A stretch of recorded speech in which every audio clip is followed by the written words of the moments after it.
Une clôture, celle du sommet arabe extraordinaire. C'était hier soir à la Mecque, en présence du président de la République.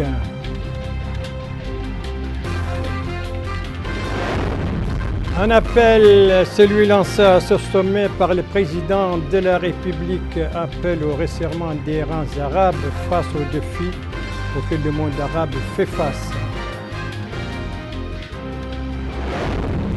Un lancement, celui du programme de reconstruction des dizaines de classes à Nouakchott, coup d'envoi donné ce matin par le Premier ministre à partir de Riyad. Voilà pour les titres de votre 22 heures. Décidément, je n'arrive pas à m'habituer à ce calendrier des journaux durant le mois de Ramadan. Donc, bienvenue, bonsoir et bienvenue à votre 22 heures de ce vendredi 26 Ramadan 1440, ce qui correspond au 31 mai 2019. En 22 heures que nous allons commencer en Arabie Saoudite et précisément à la Mecque avec le sommet extraordinaire, le sommet arabe extraordinaire qui vient de se tenir, c'était hier soir à la Mecque en présence du président de la République, M. Mohamed Ould Abdelaziz, un sommet placé sous les signes de l'union des rangs arabes face aux défis auxquels ce monde fait face. Alors, les résolutions et la tenue de ce sommet avec notre envoyé spécial à la Mecque, Mohamed Taqiyullah Al-Edhem, un compte-rendu revu et présenté en français par Bokar Baylaba. 2 mois, jour pour jour, après le 30e sommet arabe ordinaire tenu à Tunis, le 31 mars dernier, les dirigeants des pays arabes se sont retrouvés à la Mecque.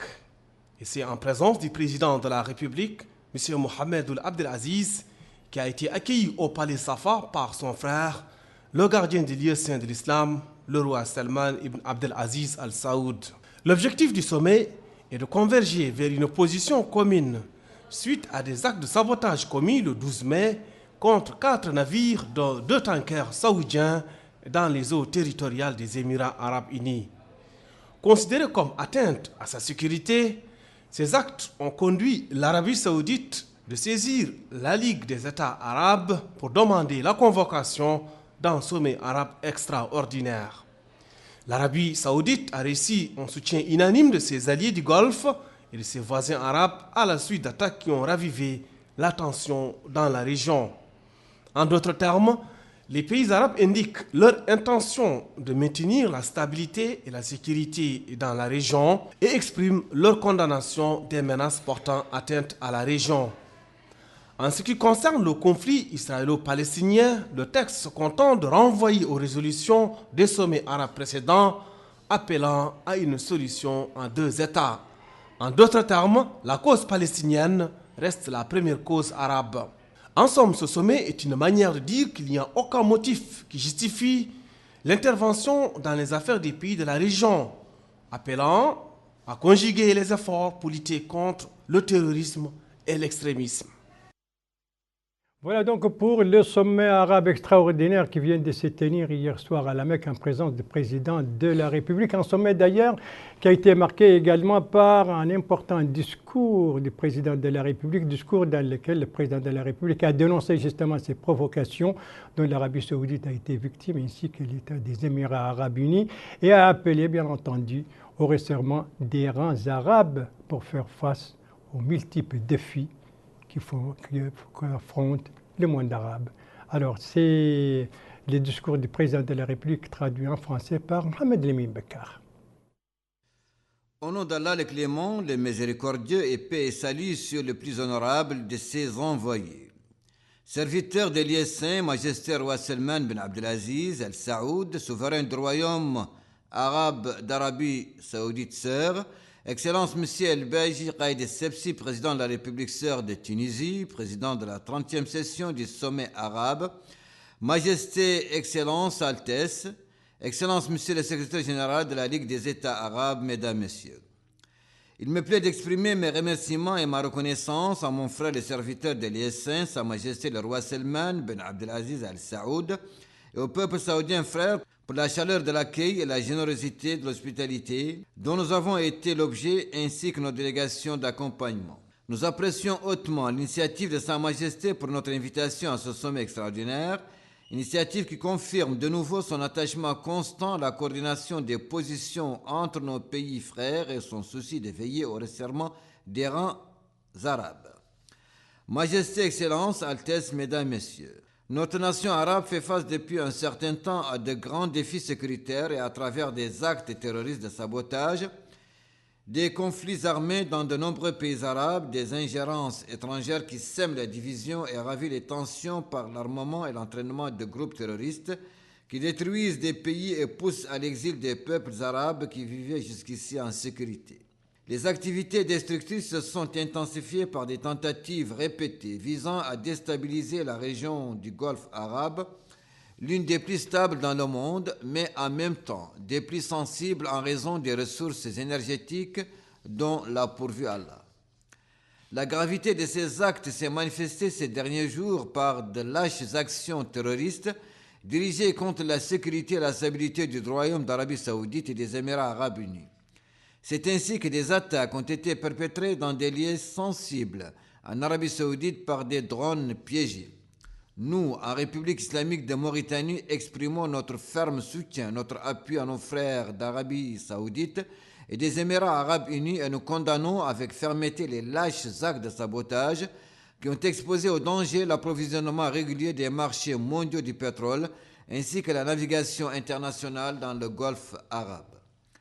Nous appelons la communauté internationale à assumer ses responsabilités face à ces actes destructeurs qui influent négativement sur le système économique mondial et portent atteinte à la sécurité et à la stabilité dans une région qui couvre la plupart des besoins en pétrole de la planète. Cela nécessite une action résolue contre les groupes terroristes à l'origine de ces actions et que les forces qui les soutiennent rendent compte. Majesté, Excellence, Altesse, ces attaques et agressions ne visent pas seulement l'Arabie saoudite et les Émirats arabes unis, mais nous visent tous, nous autres également, en raison de l'importance stratégique et économique que représente la région du Golfe et du rôle actif joué par l'Arabie saoudite et les Émirats arabes unis dans la promotion du développement des pays arabes. Notre devoir patriotique nous commande de resserrer les rangs et de contrecarrer ensemble tout ce qui est de nature à porter atteinte à la sécurité de cette région qui est aussi essentielle pour notre sécurité nationale. Majesté, Excellence, Altesse, Mesdames, Messieurs, notre nation arabe traverse une période cruciale de son histoire, ce qui doit nous conduire à renforcer l'action arabe commune et ancrer les fondements de la solidarité et de la fraternité entre nos pays pour faire face aux dangers et relever les défis.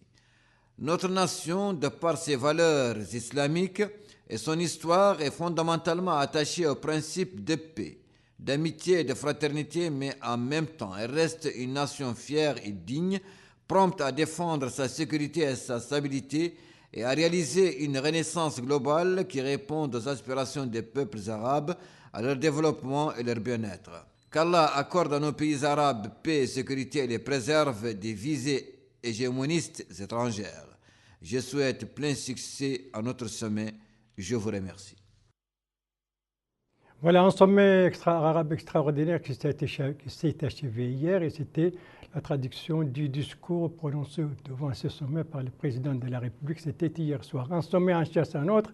Le sommet arabe extraordinaire, c'était hier soir et en ce moment où je vous parle, se tient toujours à la Mecque le 14e sommet de l'Organisation pour la coopération islamique et en présence toujours du président de la République. Retour à Nouakchott pour parler des activités du Premier ministre avec cette audience que M. Mohamed Salem El-Béchir a accordée ce matin. Il a reçu en effet M. Philippe Leroux, qui est président de la Fédération internationale des journalistes. Et c'était en présence du ministre de la Culture, de l'Artisanat, des relations avec le Parlement, porte-parole du gouvernement. Et c'était l'occasion, bien sûr, au cours de cet entretien qu'a porté sur la coopération entre la Mauritanie et cette fédération. C'était l'occasion pour le Premier ministre de réaffirmer l'engagement de la Mauritanie en faveur de la liberté de la presse, un engagement d'ailleurs mis en exergue par le patron de la Fédération internationale des journalistes qui a souligné les progrès réalisés en Mauritanie. Dans ce domaine, la Mauritanie, parmi les premiers pays arabes qui ont ratifié la déclaration sur la liberté de la presse dans le monde arabe.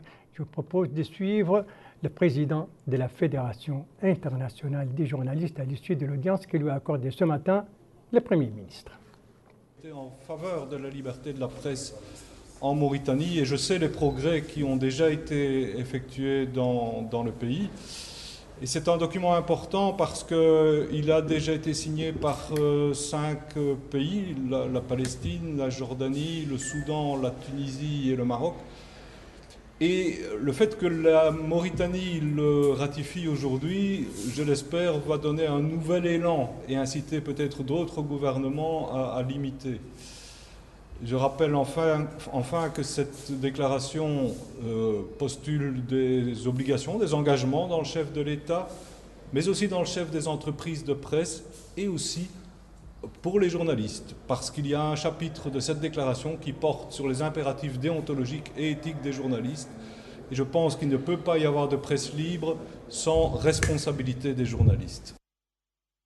Voilà, le président de la Fédération internationale des journalistes, à l'issue de l'audience que lui a accordée le Premier ministre, nous le verrons tout à l'heure au cours de ce journal, avec la cérémonie de signature justement de cette déclaration signée par lui et le ministre de la Culture et de l'Artisanat, des relations avec le Parlement, porte-parole du gouvernement. Mais en attendant, on va continuer avec les activités du Premier ministre en ce vendredi 26 Ramadan 1440, autre activité, c'est-à-dire l'opération, le lancement des travaux de construction, si vous voulez, du programme de construction de plusieurs dizaines de classes au niveau de Nouakchott. C'était ce matin dans la Muqata'a de Riyad, compte rendu Moussa Ndiaye.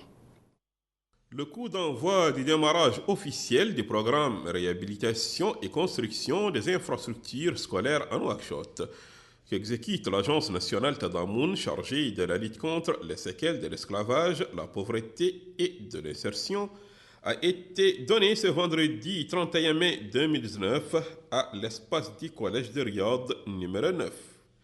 Cette activité s'est déroulée sous la supervision du Premier ministre, M. Mohamed Salem Oulbechir, pour la construction de 23 établissements scolaires. Au programme, la construction d'un collège au complet avec 16 salles de classe, un bloc administratif, un poste de sécurité et plusieurs autres aspects techniques pour la protection des élèves. Plusieurs Muqata'a de Nouakchott vont bénéficier de ce programme, a affirmé Mme Boulan Mitbourdid, ministre de l'Éducation nationale et de la formation professionnelle. Elle a déclaré que cette cérémonie n'est qu'une reconnaissance de la famille pédagogique aux efforts du président de la République, son Excellence M. Mohamed Ould Abdelaziz, notamment pour ses programmes électoraux et sa volonté de faire notre pays, dit-elle, une Mauritanie forte. Madame la ministre a ajouté que le gouvernement du Premier ministre, M. Mohamed Salem Oulbechir, n'a ménagé aucun effort pour améliorer les performances du système éducatif par un enseignement de qualité. Le maire de Riyad, Dr Abdallah Ould Idriss, a souhaité la bienvenue au Premier ministre et à sa délégation parmi les habitants de sa commune, soulignant que ce programme vient confirmer les réalisations qu'a connues la Mauritanie depuis quelques années sous la direction de son Excellence M. Mohamed Ould Abdelaziz, président de la République. En marge de cette cérémonie, le Premier ministre M. Mohamed Salem Oulbechir s'est informé sur les travaux en cours d'exécution dans le cadre de ce programme au niveau de la Muqata'a de Sebra, précisément au lycée Sebra 1. À cette occasion, les techniciens de l'agence Tadamoun n'œuvrent que pour le respect des normes de qualité de ces établissements scolaires en conformité avec le changement climatique pendant et après l'année scolaire. Voilà, c'était donc le démarrage, la cérémonie de démarrage du programme de reconstruction de 278 classes à Nouakchott. C'est un programme réalisé par l'agence Tadamoun. L'actualité parlementaire à présent, que nous commençons par une audience. Il s'agit de cette audience que vous le voyez ici, c'est le premier vice-président de l'Assemblée nationale, M. Bouyid El-Hamid, qui a reçu aujourd'hui M. Philippe Leroux, qui est le président de la Fédération international des journalistes. Je le rappelle, il avait été reçu auparavant par le Premier ministre. Il est là à Nouakchott dans le cadre justement de la cérémonie de signature de cette déclaration de la liberté de la presse dans le monde arabe. Nous le verrons tout à l'heure. L'actualité parlementaire, c'est aussi cette séance plénière qui s'est tenue aujourd'hui sous la présidence de M. Cheikhoul Baye, qui est le président de l'Assemblée nationale. Et au débat, pour la discussion, c'était un projet de loi relatif notamment à l'élection du président de la République, projet défendu devant les députés par le ministre de l'Intérieur et de la décentralisation. Ça, c'était donc cet après-midi, la séance plénière au niveau de l'Assemblée nationale. Venons-en maintenant à l'animation du mois béni du Ramadan et on va commencer par des iftars. Premier de ces iftars, celui organisé hier soir par la Garde nationale. Une cérémonie organisée à l'état-major sous la présidence, sous la supervision du ministre de l'Intérieur et de la décentralisation. Et c'est un compte-rendu de Melika Naqli. C'est à l'occasion de la commémoration du 107e anniversaire de la création de la Garde nationale qu'a été organisé en ce mois béni du Ramadan un dîner en l'honneur des veuves, parents et membres de la Garde nationale. La cérémonie vise à rendre honneur aux hommes qui, conscients de leur rôle et de leur mission, ont servi avec dévouement et abnégation et pour certains sacrifié leur vie sur l'autel de la patrie pour que vive une Mauritanie forte et prospère. Une assistance nombreuse d'invités et de hauts responsables était présente à ce ftour, présidé par le ministre de l'Intérieur et de la décentralisation, M. Ahmed Ould Abdallah, en présence du chef d'état-major de la Garde nationale, le général de division, M. Misraro Ould Sidi. Le directeur de l'information et de la tradition militaire, le colonel Ahmed Salem Ould Kubeid, souligne que cette initiative louable de la Garde nationale en faveur des familles arrive à point nommé. Elle est l'expression, dit-il, de principes moraux et humanitaires et illustre la tradition ancestrale de la Garde nationale quant aux valeurs de bonté, de générosité, de bon voisinage et de compassion basées sur les us et coutumes mauritaniennes conformément aux principes de notre sainte religion, l'islam.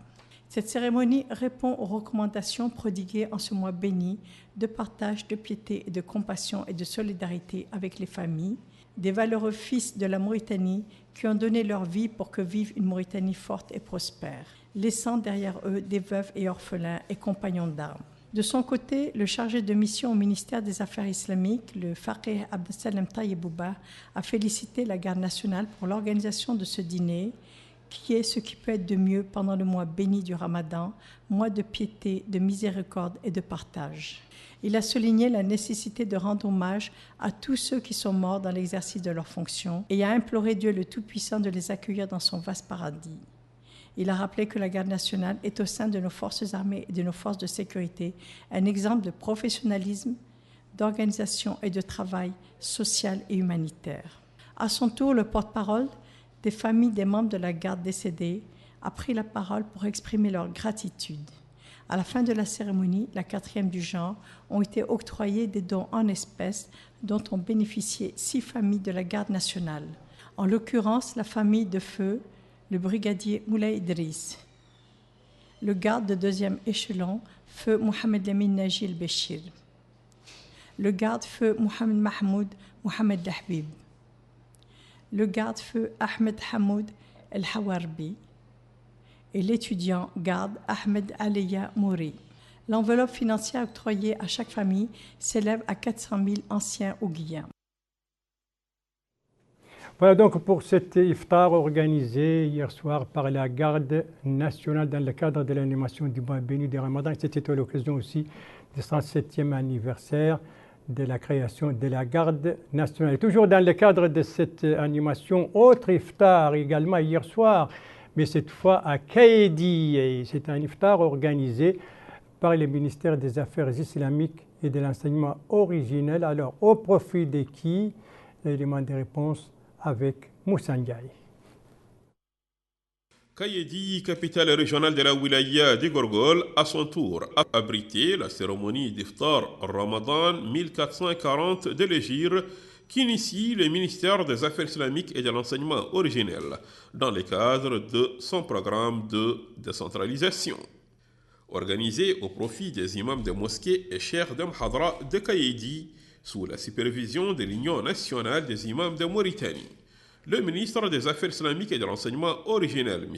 Ahmed Ouled Daoud, a déclaré que cette cérémonie d'Iftar Saïm prouve l'intérêt qu'accorde le président de la République, son Excellence, M. Mohamed Ould Abdelaziz, au département des Affaires islamiques, pour le rôle qu'il joue pour la solidarité, pour la diffusion de nos valeurs islamiques et pour la lutte contre l'extrémisme.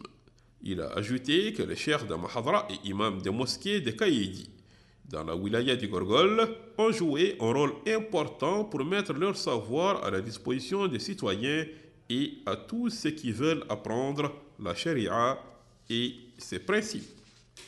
De son côté, l'imam Mohamed Lemine Ould Mouhoud, président de l'Union nationale des imams de Mauritanie, a saisi cette occasion pour remercier les imams de mosquées de Kayedi pour leurs efforts, mettant l'accent sur la diversité culturelle de la wilaya du Gorgol, qui, dit-il, a beaucoup contribué à renforcer et à faciliter leur programme d'activité et action.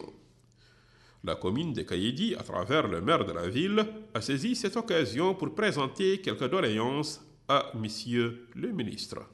Monsieur le ministre, notre doléance serait de vous demander de reprendre ou de continuer à donner un coup de main, comme vous avez l'habitude d'octroyer au profit des mahadras et des mosquées des dons que vous avez l'habitude de les offrir. Je vous salue et je vous remercie. Après la ville d'Aleg et quelques activités du département des affaires islamiques et de l'enseignement originel au cours de ce mois béni du Ramadan à l'intérieur du pays, la cérémonie d'Iftar de Kayedi vient concrétiser la solidarité entre frères musulmans pour renforcer davantage la Oumma islamique. Un iftar, donc, c'était hier soir à Kayedi, la capitale d'Igorgol. Il était supervisé par le ministre des Affaires islamiques et de l'enseignement originel. Hier soir à Kayedi, aujourd'hui à Rosso, le ministre a présidé dans la Rine, dans la capitale du Trarza, un colloque une session de formation au profit des imams et des ulama de cette wilaya. Alors, quel est le thème de cette formation, Abdullah Demeba?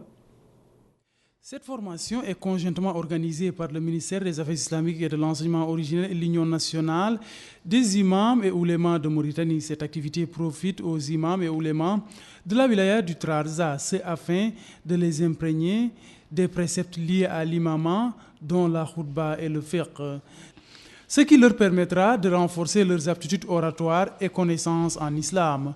Le ministre des Affaires islamiques et de l'enseignement originel, Ahmed Ouled Daoud, a affirmé que cette session fait partie des activités qu'organise le département des Affaires islamiques et de l'enseignement originel. L'objectif, dit-il, est d'aider les imams et oulémas dans leur noble mission consistant à diffuser les enseignements de la religion musulmane et consolider les concepts de modération, d'amour et de tolérance. De son côté, le président de l'Union nationale des imams et oulémas de Mauritanie, Mohamed Lemine Ould Mouhoud, a loué le travail accompli par le ministère des Affaires islamiques et de l'enseignement originel au cours de ce mois béni du Ramadan.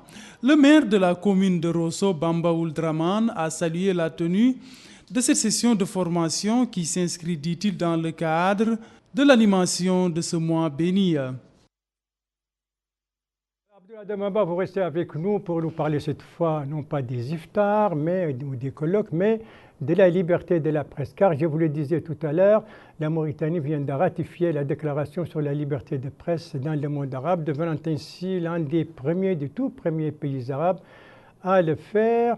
Et c'était aujourd'hui, la signature s'est déroulée aujourd'hui à Nouakchott. Notre pays est le 6e dans le monde arabe à adopter la déclaration de la liberté de l'information dans le monde arabe. Elle a été ratifiée par le ministre de la Culture, de l'Artisanat et des Relations avec le Parlement, Sidi Mohamed Ould-Maham, et le président de la Fédération internationale des journalistes, Philippe François. Cette déclaration comporte des engagements et responsabilités des employeurs, des hommes des médias et de l'État. Le ministre de la Culture, de l'Artisanat et des Relations avec le Parlement, Sidi Mohamed Ould-Maham, a rappelé au cours de son intervention les acquis qui ont été enregistrés en matière de liberté de la presse sous la direction du président de la République. Il a en outre affirmé que la dernière décennie a été marquée par un développement sans précédent des médias et de la liberté de la presse avec la libéralisation des ondes qui a permis à des chaînes privées de pouvoir émettre en toute liberté. Certains aspects du contenu de cette déclaration de la liberté d'information ont été soulevés. La liberté des médias, la liberté de la presse, c'est l'affaire des journalistes. Mais ce n'est pas uniquement l'affaire des journalistes. C'est l'affaire des directions de médias, c'est l'affaire des directions d'entreprises de presse, c'est l'affaire de toute la société et c'est aussi l'affaire de l'État. Et si vous découvrez ce texte, vous verrez qu'il implique des engagements à tous ces niveaux. Au niveau de l'État, notamment en matière de transparence, d'accès aux documents, de protection du secret des sources, de sécurité des journalistes, de régulation et aussi de promotion de l'égalité des genres. C'est aussi celle des entreprises de presse. Dois-je rappeler que les journalistes doivent être suffisamment formés, suffisamment nombreux et aussi correctement rémunérés pour exercer leur métier et pour donc travailler en pleine liberté. C'est la responsabilité des employeurs. Mais la déclaration rappelle aussi aux journalistes leurs obligations déontologiques, parce que la liberté de la presse ne peut pas aller sans responsabilité. Le président de l'Association nationale des journalistes mauritaniens, Moussa Ould-Bohli, a affirmé que cette journée est très importante dans l'histoire des médias en Mauritanie. Il a en outre rappelé l'avancée qui a été notée avec la signature de cette déclaration.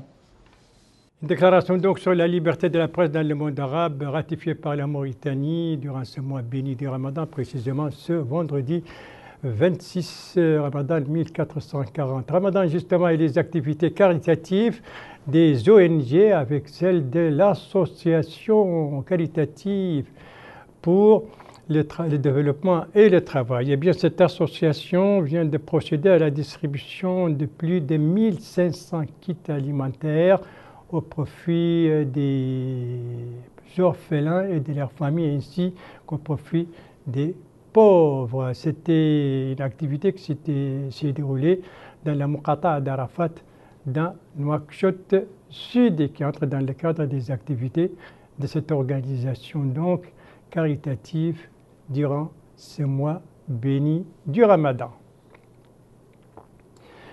Voilà, on va poursuivre dans cette animation ramadanesque, mais cette fois quelque chose pour l'esprit, et surtout c'est dans ce cadre que se suscite la conférence quotidienne qui se tient, quotidiennement dans la grande mosquée ici à Nouakchott. Alors la conférence d'aujourd'hui, qui l'a animée et quel était son thème, Abdullah Demeba? Les méfaits de la gabégie, tel est l'intitulé de cette conférence religieuse organisée au sein de la grande mosquée de la capitale, communément appelée la mosquée saoudienne. Elle est organisée par la direction de l'orientation islamique dans le cadre des activités d'animation de ce mois de Ramadan. Le conférencier du jour est l'érudit Mohamed El-Moustapha Ould Mohamed El-Moustapha. Ce dernier a devant le public qui est venu prendre part à cet exposé rappelé les méfaits qui sont engendrés par cette pratique à l'aide d'exemples puisés de livres de grands érudits. Le conférencier a exposé les effets néfastes de la gabégie. Il a ensuite rappelé les répercussions que cette pratique pourrait avoir sur la vie de l'individu sur Terre et dans l'au-delà. Le public qui est venu assister à cette activité s'est par la suite prononcé. Ils ont remercié la télévision nationale et les journalistes pour la couverture de ces conférences. Ils ont aussi remercié les oulémas pour ces présentations qui, disent-ils, leur permettent de comprendre certains aspects liés à la pratique de la religion musulmane. Voilà, on va parler maintenant des journalistes avec cette rencontre organisée aujourd'hui par le réseau des journalistes femmes en Mauritanie Une rencontre qui était consacrée à la distribution d'un manuel réalisé à la lumière des résolutions du récent colloque d'information organisé par ces réseaux et par le ministère de la Culture, de l'Artisanat et des Relations avec le Parlement. Des résolutions donc qui sont à la base de ce manuel, un manuel dont l'importance a été mise en exergue par le secrétaire général du ministère, surtout dans le contexte qu'il intervient actuellement, un contexte marqué donc par la préparation de l'élection présidentielle. Et ce manuel va permettre aux journalistes donc de pouvoir assurer une couverture médiatique de cette élection, une couverture objective et équilibrée. Et puis on va terminer ce journal par l'activité des formations politiques avec ce soir celle du Parti pour la construction et le travail qui a organisé une activité politique, surtout à l'occasion de l'adhésion d'un groupe de politiciens à ce parti, à l'occasion pour le président du parti de saluer les nouveaux adhérents, d'avoir choisi son parti pour donc exercer leur activité politique. Voilà, ce journal est à présent terminé. Merci à vous, madame, mademoiselle, monsieur, de l'avoir suivi. Merci bien entendu aux équipes rédactionnelles et techniques qui ont participé à sa conception. Je vous en rappelle les principales informations. Ici, c'est la clôture du sommet arabe extraordinaire qui s'est tenu hier soir à la Mecque en présence du président de la République, M. Mohamed Ould Abdelaziz.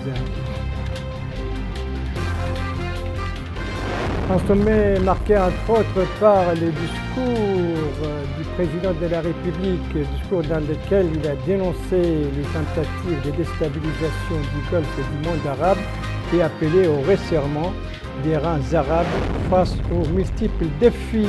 Et ça, c'est la cérémonie de pose de la première pierre du programme de reconstruction de 278 classes à Nouakchott, qui est ce matin à Riyad par le Premier ministre. Voilà, l'information va continuer. Bien sûr, tout à l'heure, 22 h, vous allez retrouver mes collègues des langues nationales, Poulard, Soninké et Wolof pour les régionaux. Et moi, je vous donne rendez-vous demain, aux mêmes heures, 19 h, 22 h. Bonsoir.